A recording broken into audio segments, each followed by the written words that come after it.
will China's currency, is China's currency likely to be, let's say in the next 15 years, the single greatest challenge to the reserve currency status that the dollar currently holds? Alan, do you want to start us off? Well, I think that China has made extraordinary progress, and indeed it's fairly evident at this stage that yuan is actually getting to be close to a floating currency. But the yuan yet has not gotten to a point where it is accepted internationally, and the total amount of holdings of yuan in international reserves privately is really very small.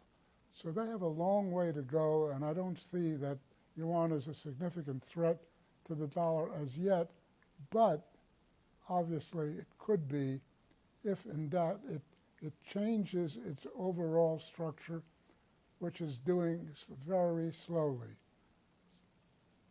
Paul, do you have any thoughts? Well, I'm not sure I understand all this business about a threat to the dollar. What are they threatening? The dollar will be an interesting international currency so long as we pay attention to stability at home and have an operating economy, and we don't follow the Fareed Zakaria advice of increasing the inflation rate and all that kind of stuff. Now, China is very big. How many years ahead are you looking? 20 years ahead. It's going to be a lot bigger than the United States, 20 years ahead, economically as well as in population, if you look that far ahead. If the RMB becomes an international currency, it probably will reflect an opening of the Chinese economy, which will probably be good for the world. And I don't see why it's going to hurt us.